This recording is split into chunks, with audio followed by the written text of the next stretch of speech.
Hola, ¿qué tal? Buen día, queridos alumnos y alumnas. Entonces ahora vamos a focalizar en la figura de la Malinche, doña Marina, Malintzin, diferentes nombres que ha ido recibiendo según quién se los daba.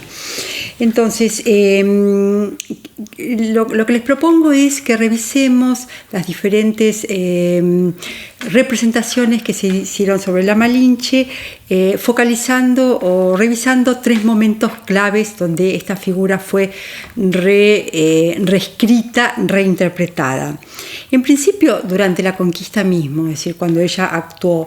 Aquí contamos con las crónicas de los cronistas mexicanos y con códices. Seguramente ustedes conocen lo que son los códices, y si no, van a ver, yo les voy a dejar una película que es Malintzin, la historia de un enigma, y ahí aparecen códices donde está la figura de Malintzin.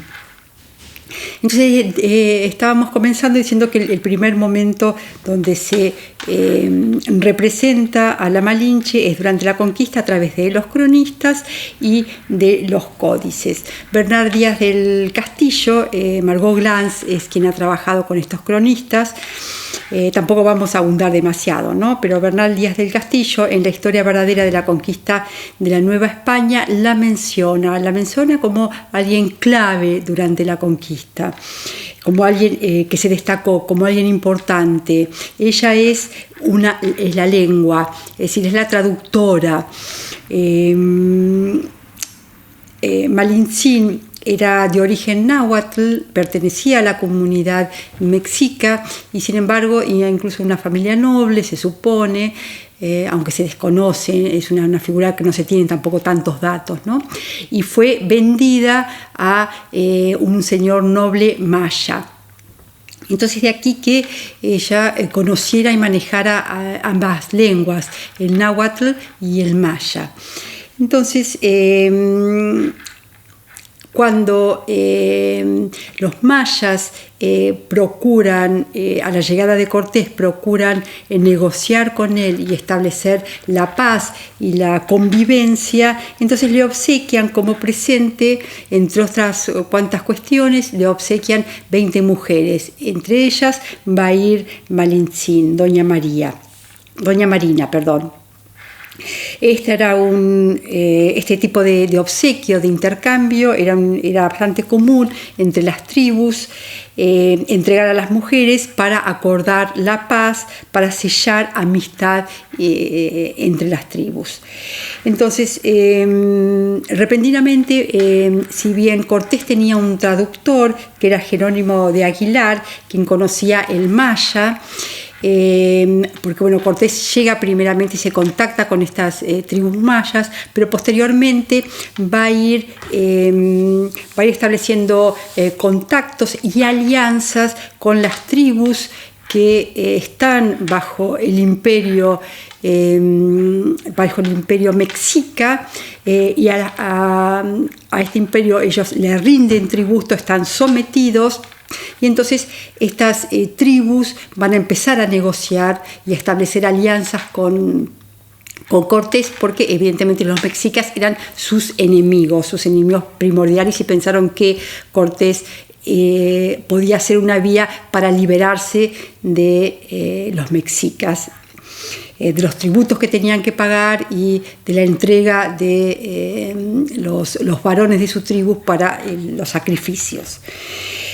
Entonces, si bien Cortés tenía a Jerónimo de Aguilar, que era el traductor del maya al español, cuando Cortés se enfrenta a estas otras tribus para establecer alianzas, allí comienza a participar la Malinche como traductora, ella el náhuatl al maya, y luego Jerónimo de Aguilar del maya al español. Así que se convierte en una figura absolutamente clave, no solamente como traductora, y esto es lo que muchos cronistas comienzan a destacar, sino también como una suerte de política, de embajadora, aquella que no solamente traducía literalmente, sino que podía comprender qué era aquello que era necesario decir según las costumbres de los indígenas, aquello que es posible, cómo armar estas alianzas. Ella se fue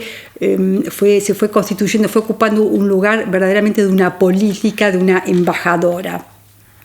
Incluso rápidamente aprendió el español, entonces directamente no fue tan necesaria la intermediación de Jerónimo de Aguilar y ella se manejaba directamente con Cortés.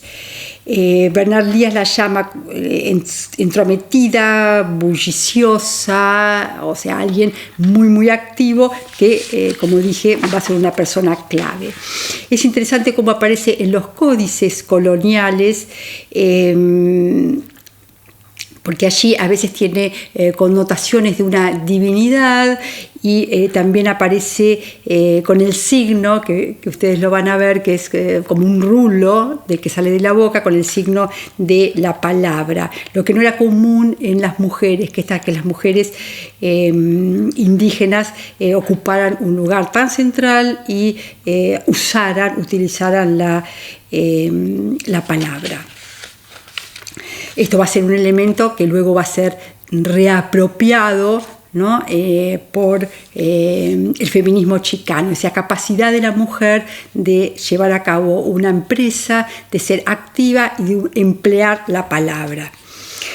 Entonces, en el segundo momento en que Malintzin es reinterpretada es con la independencia. O sea, la independencia, bueno, sabemos todo lo que significó, entonces en ese momento Malintzin, la Malinche, aparece fuertemente como la traidora. Se condensa esa imagen de la Malinche como aquella que fue traidora a su pueblo porque vendió a los mexicas a Cortés, facilitó la alianza de las tribus enemigas de los mexicas y le dio poderío, le facilitó el camino a Cortés para que pudiera conquistar México y invadir México, Tenochtitlan.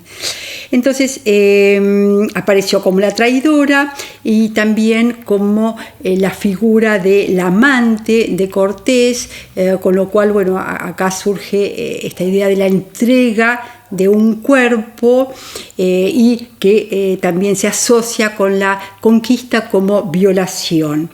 También se acuña el término del malinchismo para señalar todo aquel que señalar y condenar a aquel que es enemigo de México. Octavio Paz va a ser quien en los años 50, como ya analizamos, va a condensar estas diferentes perspectivas, esta representación respecto a la Malinche, en su capítulo Los hijos de la Malinche, de El laberinto de la soledad. Bueno, acá tendríamos que recordar entonces el propósito general, ¿no?, de Octavio Paz en este libro, que es sacar al mexicano de su laberinto de soledad, sacarlo de su encierro, para integrarlo a la historia universal, para volverlo parte de la modernidad, para engancharlo a la maquinaria del presente. Para lo cual entonces él va a revisar las causas, por qué está encerrado en sí mismo, por qué no logra convertirse en un sujeto, qué le falta a México para convertirse en un país moderno y estar a la vanguardia. Entonces, dentro de las causas que él encuentra, se dirige hacia una revisión de la historia y llega hasta el origen de México, de la Constitución de México con la conquista, y allí va a encontrar dos elementos. Uno va a ser la traición en la figura de la Malinche, esa entrega que ella hace de los mexicas a Cortés, y otra va a ser la violación que la va a ver representada en la chingada. Pero las dos, en Octavio Paz, las dos figuras se retroalimentan. También la Malinche va a ser la violada o aquella que entrega su cuerpo como amante de Cortés. Lo que interesa también acá destacar respecto a estas dos figuras, que una es histórica, la Malinche es una figura histórica, mientras la Chingada es una figura más bien simbólica. Entonces esta figura simbólica de la Chingada, que Octavio Paz la presenta como la madre mítica, la representación de la maternidad para los mexicanos, pero que es la madre sufrida, la agredida por el gran chingón, que es el macho, en especial es la mujer violada por el español. Es también la figura de lo pasivo, lo inerme, lo abierto, lo débil, lo que puede ser lastimado. Es la madre violada. Entonces, de este modo es una figura también simbólica, casi mítica, del carácter de lo femenino. Y Octavio Paz termina por decir, y leo una cita: esa pasividad abierta la lleva a perder su nombre, su identidad, es la nada, y es la atroz encarnación de la condición femenina. Entonces acá está, digamos, el núcleo de esta percepción que tiene Octavio Paz y cómo termina por colocar en las espaldas de estas dos figuras femeninas, digamos, no solamente el fracaso que supuso la conquista, la culpa de haber facilitado la conquista, ¿no?, como una Eva en el origen, sino también digamos, el peso que conlleva el mexicano en el presente y que le impide salir de ese encierro en sí mismo. Bueno, a ver, flor de carga para las mujeres, ¿no?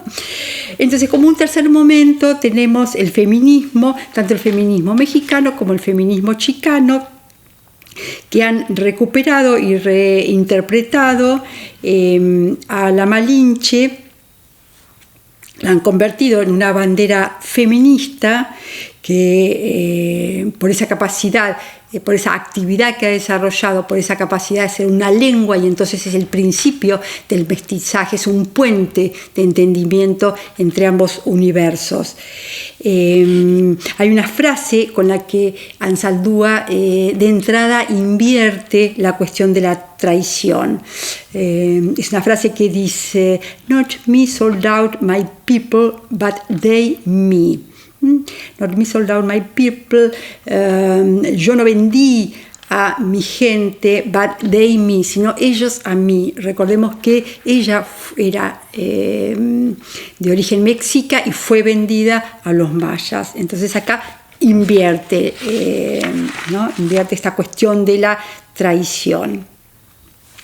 Entonces, lo que Anzaldúa va a hacer es discutir a Octavio Paz, a todas sus interpretaciones, en principio quién traicionó a quién, y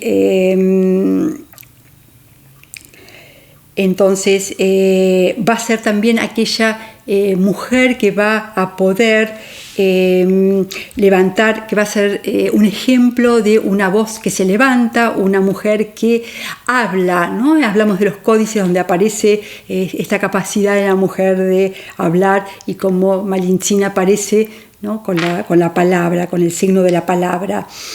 Entonces dijimos también que aparece como un símbolo del mestizaje, como a quien vivió por primera vez en Nepantla, igual que ahora los chicanos, va a ser un símbolo de los chicanos, esta mujer, que también va a estar quebrada por las desigualdades de clase, va a estar sometida tanto a los sistemas de dominios de los españoles como de los mexicas. Entonces, la cuestión que ella señala muy fuertemente es que analiza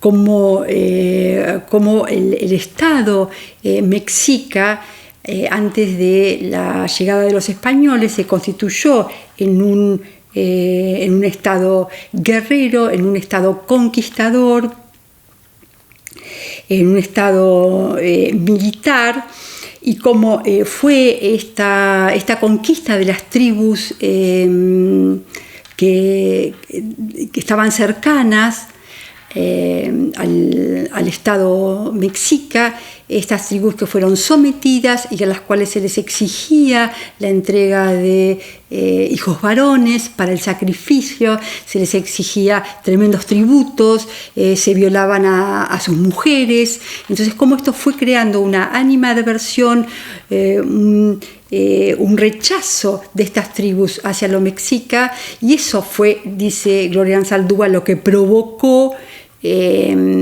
la conquista, lo que ayudó, lo que hizo que estas tribus aledañas, sometidas bajo los mexicas, pudieran ver en Cortés una vía para liberarse. Bueno, este es más o menos un panorama general que nos permite ver las diferentes reescrituras y reinterpretaciones de Malintzin. En este sentido, yo les voy a dejar una película que se llama Malintzin, la historia de un enigma, muy reciente, del 2018, muy interesante, donde van a ver también una recuperación positiva. Está hecha también con un apoyo de la UNAM. Van a ver, bueno, cómo es una reinterpretación desde cierto feminismo de Malintzin. Bueno, hasta aquí llegamos. Gracias y nos vemos pronto.